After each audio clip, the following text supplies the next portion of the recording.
a nobody. Theology of a nobody. I love it because last week we talked through David, talked about King David and his nobodiness and being chosen as the eighth son of Jesse, and Samuel saying, we're not going to sit down and do anything until you bring him out. And how even after he came and got anointed as king, he went back to worshiping in obscurity. And we talked through what God develops through us in obscurity. So the idea around this whole series has been us really focusing in and honing in on the nobodiness that we have. And here's the thing. We talked about this last week. Nobodiness is not ascribed from God to us. It is what society and culture sees in us and sees as us. God never saw us as a nobody. Hence Genesis 1:26-27, with us being the Imago Dei. We've always been somebody. And it's funny because my mind works crazy, so I'm going back to the 80s with Jesse Jackson saying, I am somebody. Letting the populace know that regardless of what you think, regardless of how you treat me, I am. So we talk about here with this Imago Dei and that we're somebody to God, but the theology of a nobody says this. In culture, oftentimes, when people think we're nobodies, when people castigate us and marginalize us and pull us down and talk about us in disparaging ways, that regardless of what it makes us feel,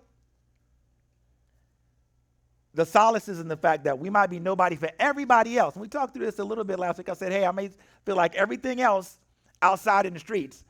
But to my wife, if I come home, to my wife and children, if there's a somebodyness that I get from their greeting, a somebodyness that I get from their look, from their glance, from their words to me, it trumps everything, no pun intended, that I see in culture. That tells me I'm nobody. So really quickly, y'all know my kids, well, two of them, the third one doesn't have anything to do with it, but two of them are musical theater kids. And so several years ago, my middle child, Daniel, he was in a production at his school, Denmark High School of Chicago. Y'all seen Chicago before? Some of y'all may have seen the musical. Some of y'all may have seen the movie. Y'all may have did Richard Gere and Queen Latifah and that whole thing. But he played a character named Amos. And if you've seen Chicago, familiar with the movie or the musical, there's a scene where right after he found out that his wife is like doing other things and being other places other than with him, and there's some infidelity there, and she's experiencing some other stuff, and with his wife and just in society, he feels invisible. With everyone around him, he feels see-through. He feels ignored and neglected. And so he sings a song called Mr. Cellophane. And the idea behind the song Mr. Cellophane is to say that I am pretty much, to those around me, nobody.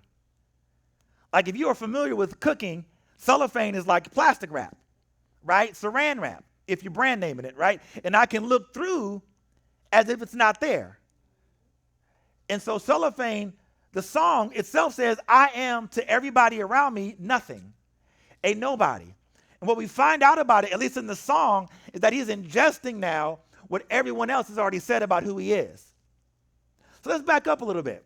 Meet me this morning in Mark chapter 5, verses 25 through 30. Mark chapter 5, verse 25 to 30. When you got it, say, I got it.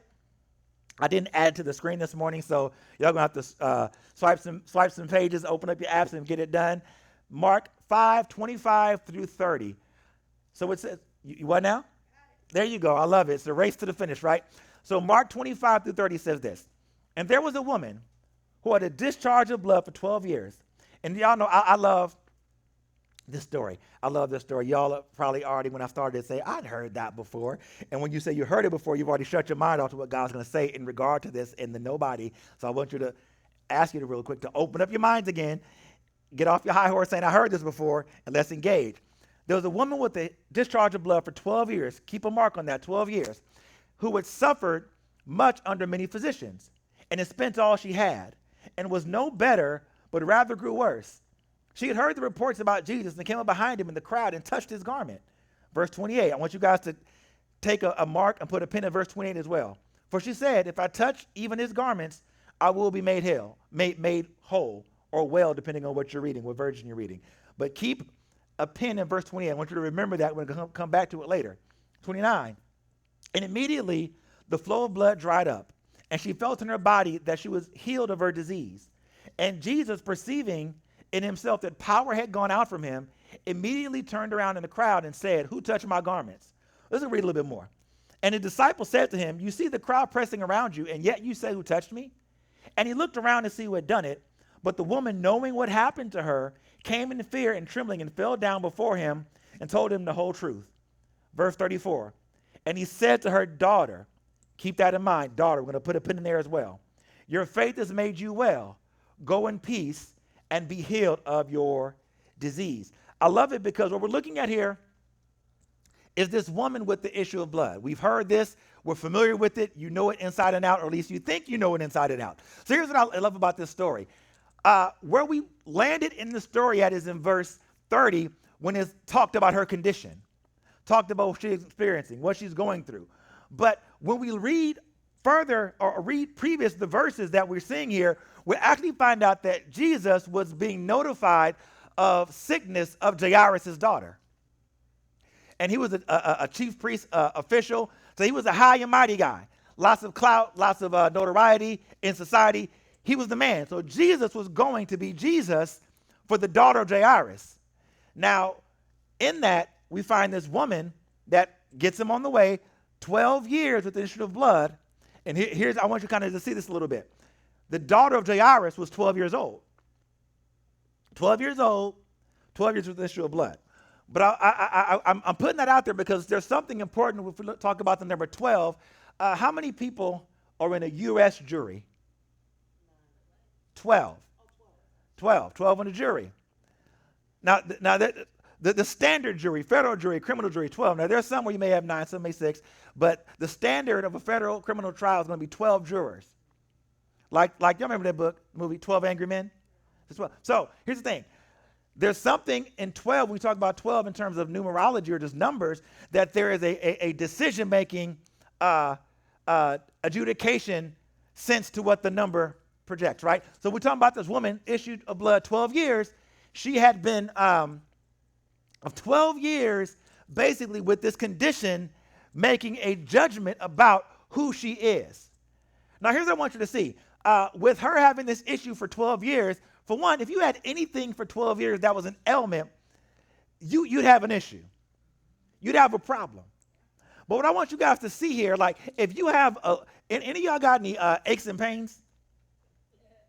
Right. So I want to make a comparison here. Your ache and pain, you may have had it for a long time. Like my knees are bad. So every once in a while my knee will slip and I'll trip and stumble. And so I got different pains around me. But here's the thing. My pain, my illness, or my ailment never keeps me out of functioning society. I can go to Kroger. I can go to Publix. I can go to Walmart. I can go to a Braves game. I can do I can come to church on a Sunday morning because those things don't keep you or I out of polite society, as it were. And it could be with you for 12 plus years. But this woman with no name, listen, 12 years with this condition, making a judgment about who she is. Now she is 12 years, but 12 years outside of society. She can't go to work. She can't go have girls' nights. She can't go be with her friends. She can't go to church. She can't go to market. She has to be 12 years outside of society. What do we find out? Why is that? Leviticus 15 says this. You can put a mark in this, a pin in this. If a woman has a discharge of blood for many days, not at the time of her menstrual impurity, or if she has a discharge beyond the time of her impurity, all the days of the discharge she shall continue in uncleanness. As in the days of her impurity she shall be unclean. What does that mean? It means that this kind of issue that she had, this hemorrhaging she was experiencing, meant she couldn't do anything. She was outside of, because it wasn't uncleanness due to a sin issue. So she was made ceremonially and ritualistically unclean. And they also thought that there was a contagion. So if she touched something, then they became unclean. So imagine that. You with your bad knee can still do everything and be a part of society. But her had to be inside, quarantined, not doing anything. Imagine the craziness that develops in your mind. Imagine the thoughts due to the isolation. Imagine the frustration and the despair and the discouragement due to the fact that I have this issue that's at no fault of my own. I have this ailment that I did not contribute to. And because I have this thing, I am ousted from society. Now watch. If they had like leprosy or like a blood impurity, after it was cleared up, it would be like, okay, 7 days, now you can rejoin. So if I got an ailment or hemorrhaging for a week, cool. Y'all can't touch me for a week. I need vacation. It's cool. I'll stay at home. And then another 7 days, and I can come out and play. But 12 years, this ailment has made a determination on who she is. How many of us, sidebar question, have been experiencing something for a super long time, have been going through a thing that nobody knows about, or maybe someone does know about, and it has begun to define you, and that condition has become to be who you are versus who God said that you were. You began to be known by it, and think about it. You even do it to your friends and people that you know. When you tell somebody about who somebody is, very rarely do you say the name. You call them by what they've done or how they've been experienced in the world. You know the one with this hairstyle or who wears that or who talks that way. You identify them by condition, or who got the big head, or who you identify them by condition versus who they are. Keep that in mind. So she goes 12 years. Now, I want you to see something here. It says that she spent everything she had on physicians. Now, let me let you know who these physicians were. Crazy talk. Now, y'all know Luke, right? Luke, Matthew, Mark, Luke. That Luke, he's a physician like an actual doctor. Like MD, Luke is a doctor. Okay. So these physicians, watch this, were priests. Watch this. Watch what I'm saying. They were priests. So there was some pseudoscience here. They were priests who were functioning in roles of physicians, but they weren't physicians. They were pastors, spiritual leaders who were functioning in the role of clinical psychologists without coursework. You guys understand what I'm saying? They were mechanics functioning in the role of brain surgeons. No. I want to make the juxtaposition because it says she spent everything she had on physicians, but I don't want you to think that these physicians were actual doctors. They were priests who had pseudoscience. How do you know they were pseudoscience, Pastor? What you talking about? They didn't know what they were talking about. They had cures like this, right? Okay, have y'all? What do people tell you about how to get rid of hiccups? Hold your breath. What's something else? Scare you, right? All these things, wives' tales, whatever people call them. And Jen said the key part. One of their solutions was that if you stand on the side of the road, and the other side of the road, somebody has a glass of wine, holds it up, and they would say, "Blood dry up." Pseudoscience. Another one was where the inflicted, who would have the hemorrhaging, such as this woman, was sitting here, and then someone would come up behind her and scare her, and it would dry the blood up. I'm being for real about the pseudoscience that they had to deal with this kind of hemorrhaging. These priests would do. Because they didn't know. So but what I'm saying is, it said that she spent, or let's get the right. She says she spent all she had. And I love it because when you look at that, you may think, hey, she spent her money. Did she spend her money? Of course, she spent her money. But I love, it says all she had, because I want you to get the wider picture. It's the same thing we see with the prodigal son, that when he said he spent all of his substance. There's a thing, when I got an issue going on for a long time, and I've tried everywhere and every possibility that I think to get it fixed or get it remedied, I'm not just spending money. I'm spending hope. I'm spending joy. I'm spending expectation, because every doctor's appointment I go to and don't get the thing I need to heal, or don't get the thing I need to make progress, it chips away at my expectation. It chips away at what I think God can do. It chips away at my heart. The Bible says the hope deferred makes the heart sick. So she's going 12 years, and being given all these solutions, and none of them are solutions that she needs. But here's the deal. The solutions are being given just to keep you coming, but not really trying to do anything about what's going to disappoint you by not giving you what you need. Are y'all following so far? So I want you to see what she spent and who she spent it on. So all of this, I'm already feeling dejected like a nobody because I can't go nowhere. I can't go to church. I can't worship. But watch this. I can't go to church and ain't no temple streaming. Ain't no synagogue sending me out CDs and tapes. I can't go worship. I can't go out and do anything. I'm just here. I'm giving you this. You can see the mindset she was in. How she must have been feeling. How you probably would feel if you were in that same scenario, same situation. This was kind of where she was. And so she's going through here. She suffered much, spent all she had. And watch this. She didn't get better. She got worse. It'd be different if I was doing all this and I'm just like, I'm even killed. Okay, I'm just going here, but I'm not getting better, but I'm all right. I can manage this. But imagine you doing all that and I'm just getting worse.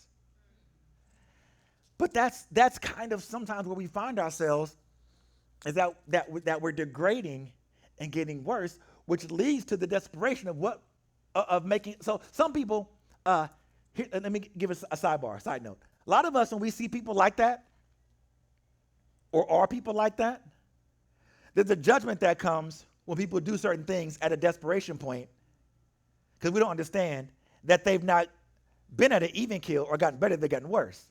And sometimes when I get worse, I'm not condoning, but sometimes when I get worse, I will try anything that I think might work.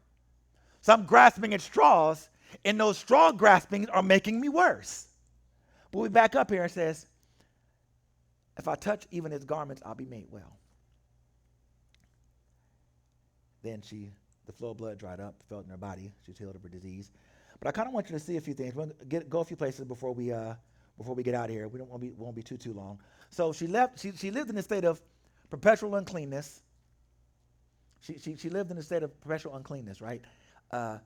She lived as somebody who was marginalized, somebody who was dejected, somebody who was told she was a nobody. She was looked through. She was a Mrs. Cellophane, right? And so I want us to see in society, either we have been or we have encountered people that this has been the story. Like, don't answer this out loud, but have you ever felt like a nobody? Have you ever felt like see-through and insignificant? Have you ever felt that I don't have anything to offer? Have you ever felt like I'm not such a much, or I'm not amazing in that kind of way? Have you ever felt just, in your words, I just regular and average? I love the fact that you feel that way. I love the fact that society makes you feel that way, but I love you more the fact that Jesus says that ain't the truth. You are believing a narrative that your condition and your society has given you that's not true. That's why it's so important. That's why it's so important to encounter Jesus and Jesus through people, because it will always have a declaration about you that's different than what culture and society has said that you are. All right, so she goes here. Now remember, where was Jesus going before? He was going somewhere else. He wasn't trying to mess with her. Listen. He had an appointment with the person more important than she was.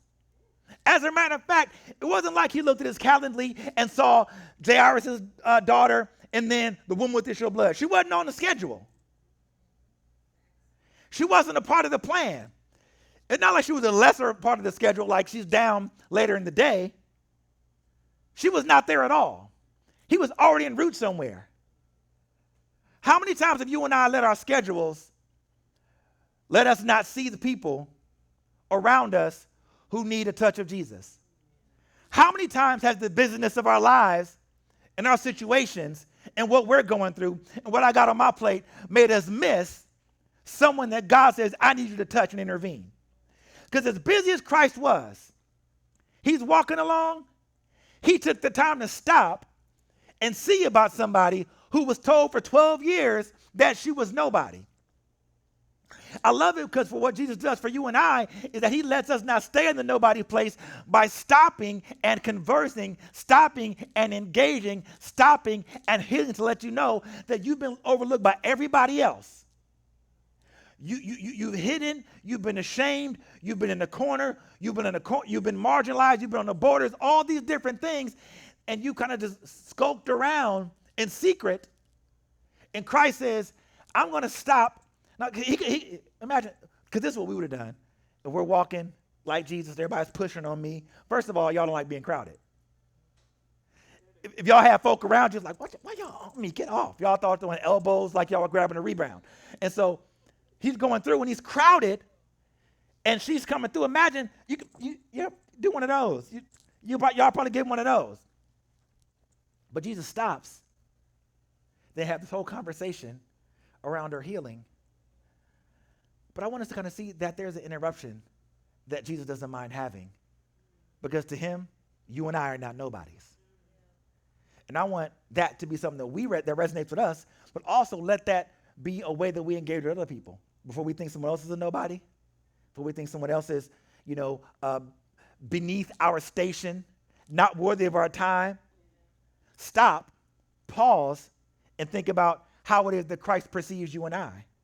And let that be what we let out. So he goes, interrupts the day. She goes around and she's skulking around and trying to go out. And she touches his garment. And what I love is not only an interruption does he have the conversation and she's healed, and we'll get to that in a minute. But he also, watch this, breaks societal and religious rules for her well-being.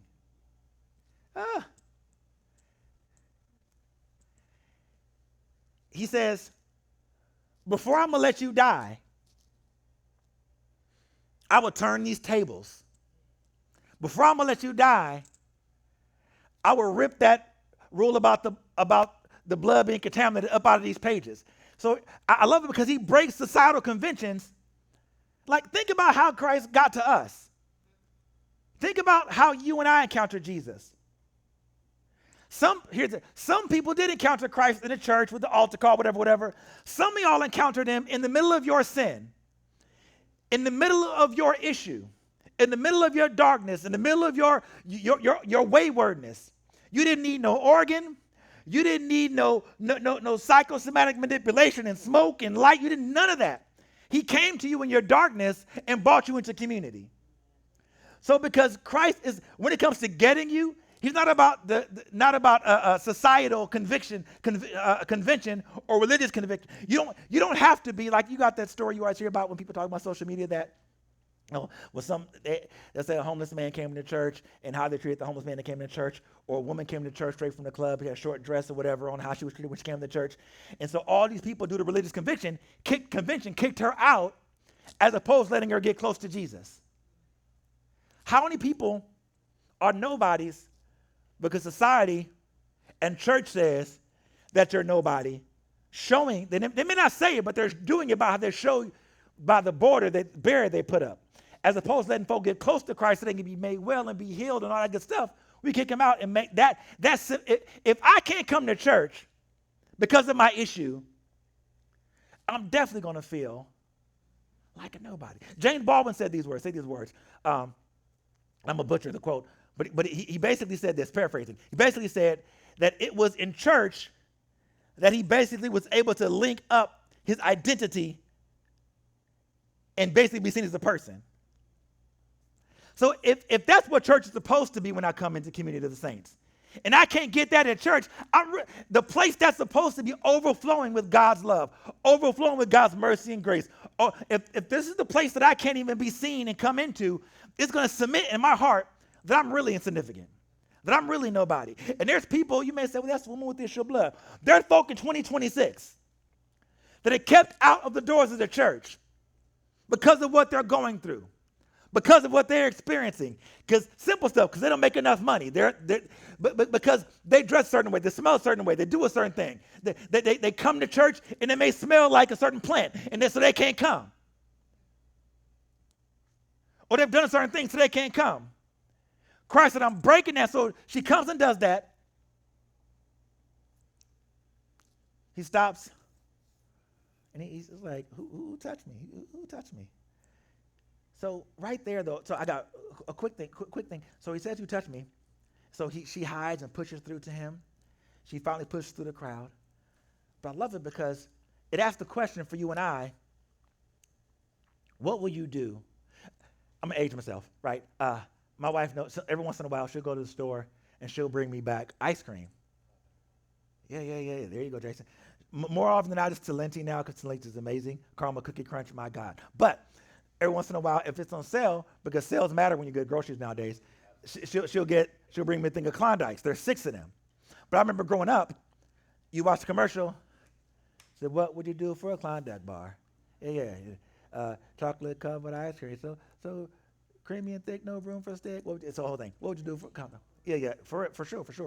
And so the question is, what would you and I do to experience authentic connection, healing, wellness, wholeness at the foot of Jesus?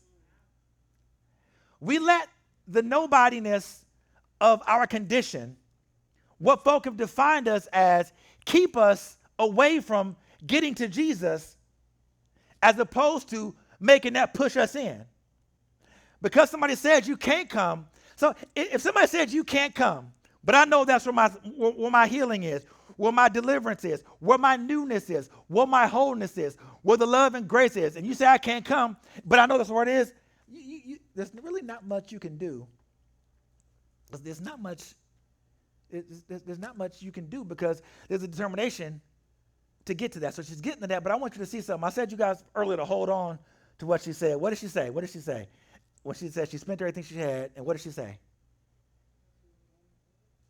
What was her declaration? I told y'all to make a pen in it. Yeah. So watch this. She has 12 years of drama and strife and pain, degradation, hopelessness, disgust, hatred towards her, nobodiness. She starts to ingest, maybe feeling the same way that society feels about her, that the church feels about her. But she says this, as she's pushing her way in, if I could just touch the hem of his garment, I'll be made whole. If I could just touch the hem of his garment, I'll be made whole. So what I'm asking you and I is, when you and I have been in 12 years of drama, 12 years of hurt, 12 years of degradation, 12 years of not making it, 12 years of feeling like nobody, 12 years of an ailment or illness or a break, what are we saying as we are pushing forward? Because a lot of us, because we've been so beat down by the nobodiness of our situation, our words and our verbiage start to echo what the nobody echoes. I'm just going to be like this forever. It's never going to change. I really am a nobody. What they said about me is true. Her declaration was, if I could just touch the hem of his garment. I know they're blocking me, but if I could just touch. Oh, she's super tall. He's super tall. They're whatever, but if I could just touch the hem of their garment. They're crowding around him, but if I could just touch the hem of his garment. So every obstacle she came up against, her cry back was to herself, to her heart, if I could just touch the hem of his garment. But many of us, we let the stuff that we are going through change our declaration. But our speech has to be the same. If I could just touch the hem of his garment. I know the bank account don't look right. If I could just touch the hem of his garment. I know they said I was nobody at work, but if I could just touch the hem of his garment. I know I'm wrapped up in this entanglement right now, but if I could just touch the hem of his garment. I know what society and church says about me, but if I could just touch the hem of his garment. So Christ is saying to us today that let our declaration say the same, even though circumstances do not change immediately. It's 12 years. She's been in this boat, 12 years. When she gets close, she can feel it. Y'all ever been in, and we'll be done in a second. Now, one more point to when we're going to be out of here. One more point to make, we out of here. Y'all ever been in a long line at either when you're very hungry or at a Disney park? There's an excitement when you first get in the line. Yeah. But if you look up at the queue, how long it is, you're like, Jesus, 90 minutes to get on a Seven Dwarfs Mine Train? That's a thing for Disney. Or even if you're at the restaurant, if you're at Chick-fil-A, it's long lines in the drive-thru. But And then there's this hopelessness you get when you see the line. You're first excited, I'm going to the line. I see the line, how long it is, I get hopeless. But then like, maybe there's like 15, maybe 20 minutes left. This is more for the ride, right? And I can see where people are getting on and off the ride. The excitement starts to come back. The hope starts to come back that I'll be able to get on this ride. But the thing that kept you from seeing 90-minute wait time was knowing what was at the other end of the line. So if you and I are acquainted with this Jesus, who we know at the other end of the line, it's going to help me to keep my hope and keep pushing. Now, the crazy part is she had never seen or met Jesus. She never been to a church service where he was, never been to the synagogue, but it says she had heard the rumors around town. So it's also important for you and I how we speak Jesus. Because of how you and I speak and present Jesus, it will encourage other people to even look to see that, is this somebody who can heal my ailment? But many folk don't want to see Jesus, don't want to seek the church, don't want to seek Christ because how you and I talk and present Christ. We keep people at bay. So it says she comes in. Christ says, immediately the flow of blood dried up. She felt in her body. She was healed of her disease. And Jesus perceiving, now we can go on a whole rant about the disease. We're not going to go talk about disease too much, but we can go on a whole rant about that because it speaks to something in the Jewish culture. But verse 30 says, and Jesus perceiving in himself the power had gone out from him, immediately turned about in the crowd and said, who touched my garments? That could be another thing that we do. We're not going to deal with it too much, but let me touch it a little bit. So all these people around, and the disciples said, how are you going to say who touched you? Everybody's touching you. Everybody's crowding you. Everybody's trying to grab a hold of you. Have you ever had your kids, you be holding one kid, and then another kid is pulling on you? Mama, daddy. The kid that you're holding, they're just chilling. They're good. Or you have another kid who you're not holding, they're just playing around, they're good. They're next to you, but they're good. But the one that lets you know that they're got something going on, they're pulling you, they're doing the thing. My dog. She, when she has to use the restroom or wants your attention, she has long nails, so she would jump on my back or on my side. I'm like, ouch, that hurts. And she'll keep doing it until she gets the thing that she's trying to get my attention for. So the reason why Jesus told the disciples and people around him, I felt something come out of me, it wasn't to say that his power is diminishing, but I felt someone make a demand on it. I felt someone pull on it. I felt desperation say, hey, I need something from you. And so many of us, we are content with just being around Jesus, but not really engaging and being intimate with Christ. So many of us are content with, I come to church, but I'm not changing. I come to church, I'm not growing. I come to church on Sunday, but no Bible, no prayer, no Bible, no prayer, no Bible, no prayer until next Sunday. So Christ says, if you really want to get the best out of what this relationship has to offer, invest in it, pull on it, pull out of it. So she pulled and he felt something come from him that listen, all these folk around him, probably hundreds of people around him, and he don't feel nothing pull.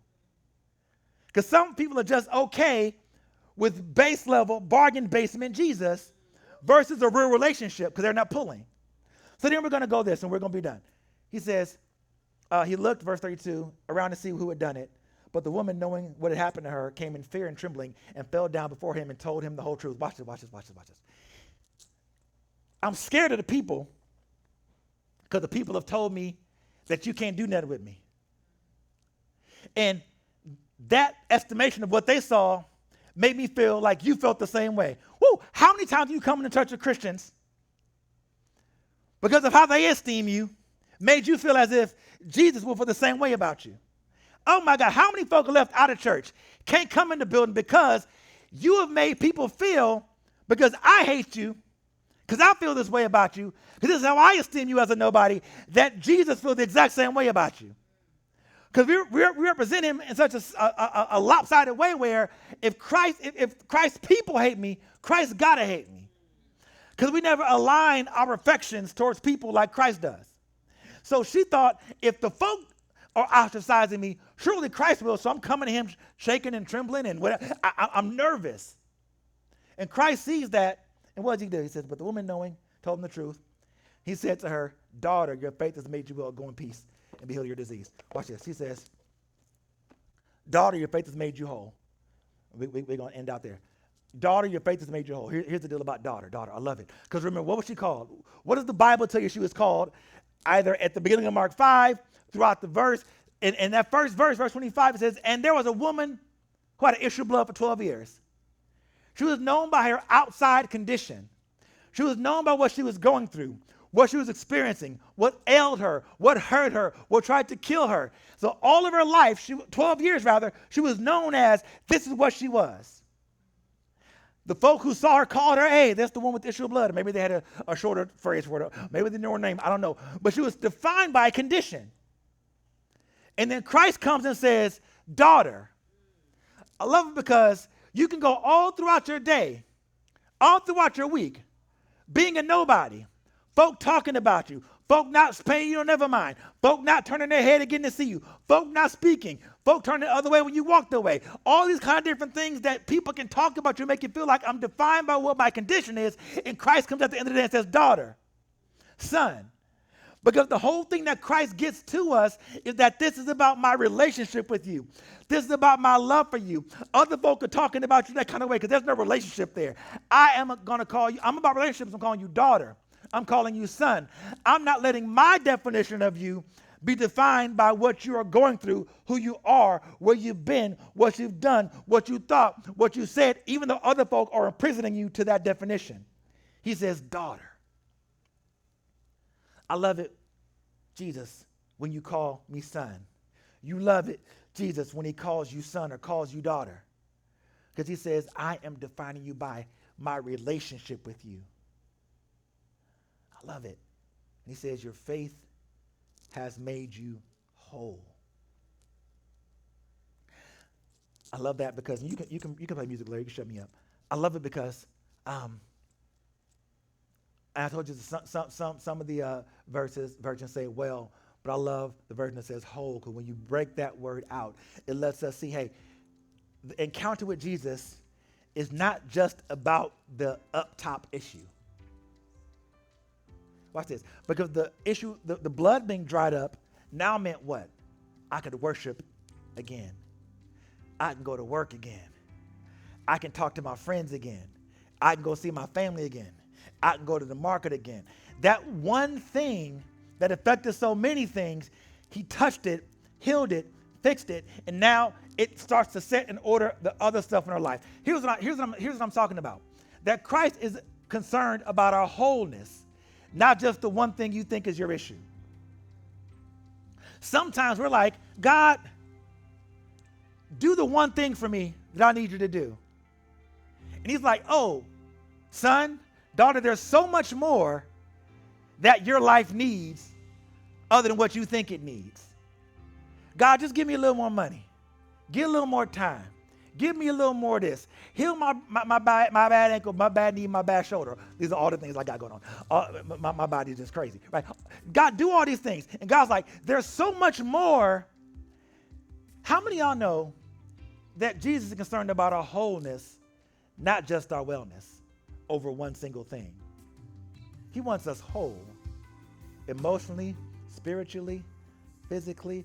Does that mean I'm never going to get sick? No. Does it mean I'm not going to have aches and pains? No.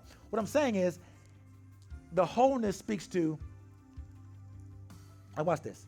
When and anybody you talk to, when you think through what it means to be whole, what it means to be integrous, what it means to be one, what it means to be all together good, it doesn't just focus on one thing.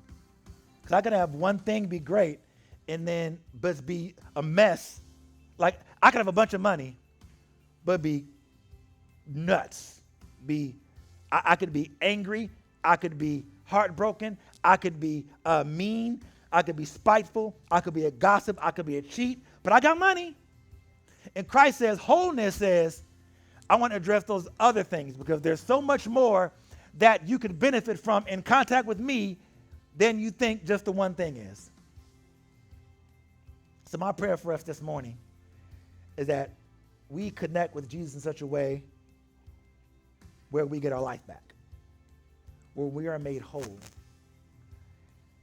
And the way that, and here's the thing, there's an old song. Y'all may or may not know this. It's an old gospel song. It says, Lord, help me to hold out. until my changes come. He said, one of the verses, my way may not be easy. You never said that it would be. Then he goes, talks about when it gets dark and all these different things, but then it ends up on the end of that refrain saying, Lord, help me to hold out. So my prayer for us is, as we are pushing towards Jesus for him to make us whole, that our declaration is one that helps us hold out. If I could only touch. If I could only touch. So when people come around us, we want to instill the hope of, I can only touch for the nobodies we may come into contact with it. Because you don't see them as nobody.